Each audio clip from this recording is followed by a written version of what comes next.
Oi meninas e menino também, tudo bom? Gente, hoje nós vamos para nossa primeira aula real oficial de desenho técnico, que a gente vai pôr a mão na massa. Então, a gente tem que lembrar que sempre que eu tô fazendo desenho, sempre que eu tô trabalhando com algo manual, minha área de trabalho tem que estar bem limpinha, então vamos tirar tudo pozinho aí da nossa mesa. Pra gente fazer desenho técnico à mão, vamos precisar de papel quadriculado. Eu vou usar esse bloquinho velho que eu ganhei num evento que eu fui, mas vocês encontram papel quadriculado na papelaria, vocês encontram até bloco de papel quadriculado na papelaria e é bem baratinho. Vamos precisar também de uma curva francesa. A curva francesa é essa reguinha aqui estilizada, ela vai ajudar a gente a trabalhar com detalhes. Eu acredito que vocês encontram a curva francesa em papelarias também, mas a dica que eu dou é que vocês podem se reunir em grupos ou até a sala inteira e comprar pelo Mercado Livre e ganhar o frete, que às vezes sai mais barato você comprar pela internet do que comprar na papelaria. Mas eu acredito que vocês encontram na papelaria também. É barato, não é caro e você vai usar pro resto da sua vida. Tipo, nunca vai estragar, gente, se você for cuidadoso, claro, mas não estraga, pode ficar tranquilo que você vai usar pra sempre. Vai comprar, é um gasto e depois você nunca mais vai ter esse gasto na vida.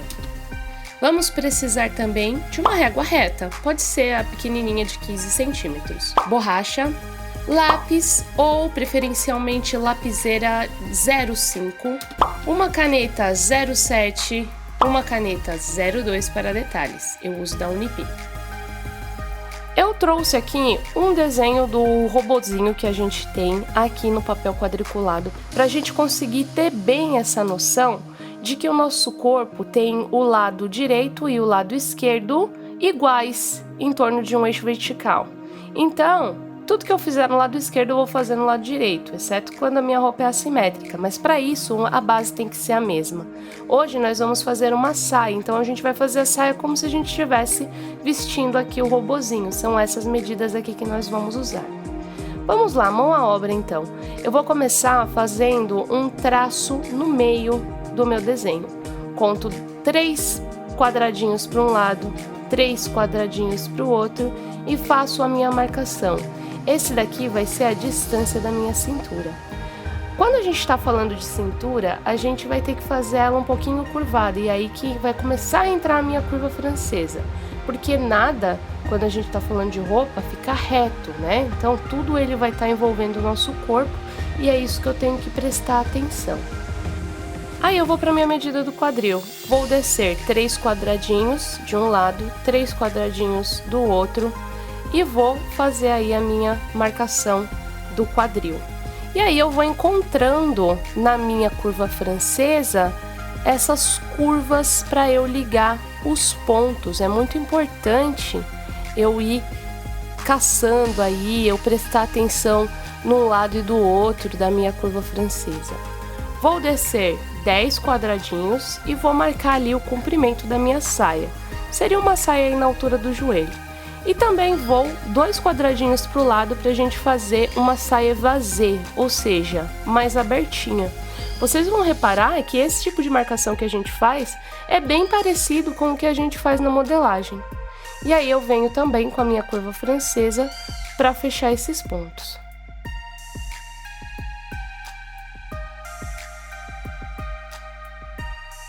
Para fazer a parte de baixo da saia, eu vou usar a medida da metade. Então eu vou usar a curva do meio até a esquerda e do meio até a direita, usando sempre a mesma configuração da régua que eu usei para fazer um lado, eu uso para fazer o outro.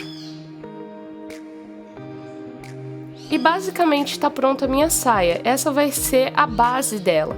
Depois eu vou vir acrescentando os detalhes, começando aí pelo detalhe da parte de trás do cos, que é o que aparece. E é esse tipo de marcação que me dá a noção da tridimensionalidade da minha peça, né? Que eu tô aqui retratando uma roupa.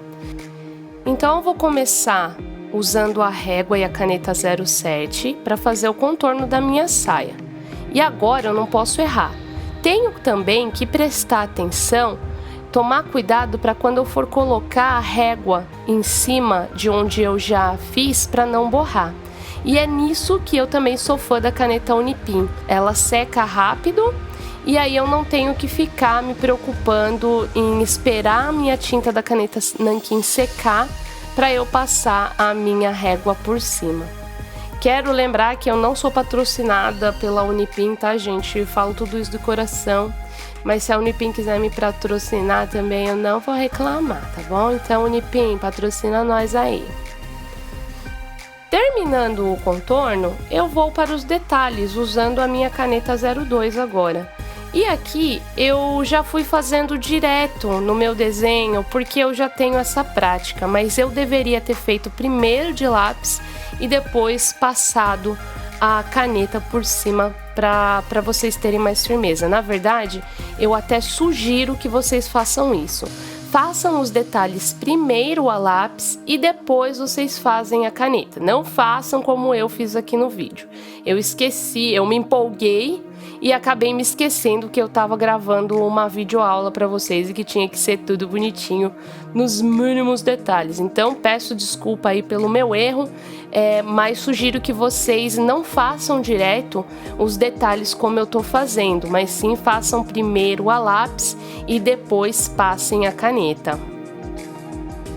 E aí vocês vão ver que eu vou encontrando os recortes do zíper, os recortes do bolso, tudo aqui na minha curva francesa.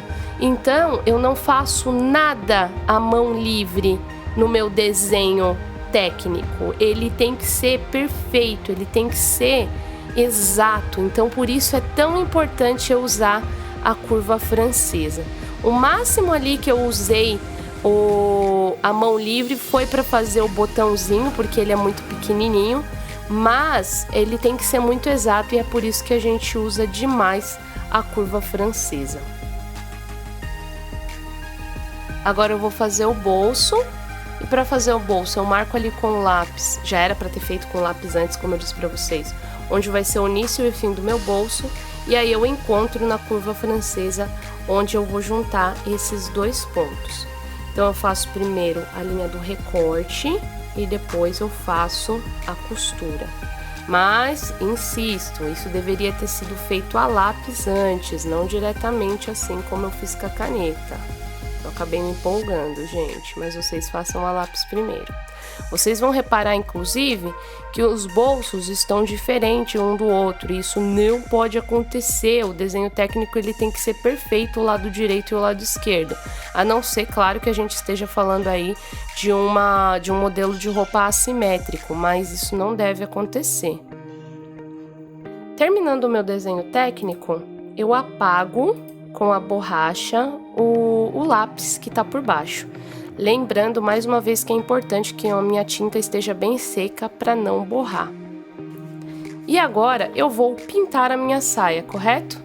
Não se pinta o desenho técnico, isso é algo muito importante. O desenho técnico não tem cor. O máximo que a gente vai fazer é representar aí uma sombrinha no meu cos para mostrar que aquilo ali é a parte de trás, certo? Que a minha parte de trás da minha saia, ela é maior que a minha parte da frente para ficar anatômica no meu corpo, certo? Então esse vai ser o máximo de cor que eu vou ter aí no meu desenho técnico. E aí agora eu posso já acrescentando as informações. Aqui eu poderia ter começado com o nome da minha saia vazê, mas vocês vão ver que eu só lembrei de colocar o nome dela no meio do rolê. Mas aí eu marco o meu cos, que é um cos alto, ou seja, ele vai ali até a linha do umbigo. Eu marco ali que aquilo ali é um botão. Eu marco ali o zíper. Marco ali a bainha, os bolsos. E aí sim, o meu desenho técnico vai estar finalizado. Agora vamos para a nossa atividade. Para nossa atividade, então, vocês vão fazer exatamente o que eu acabei de fazer. O desenho técnico à mão de uma saia evasê, muito simples. Então, vocês vão usar a folha quadriculada, vocês vão usar a curva francesa, lápis, caneta nanquim para fazer para mim um desenho técnico de uma saia evasê bem bonita. Fico aguardando então a atividade de vocês e a gente se vê na próxima aula. Até mais!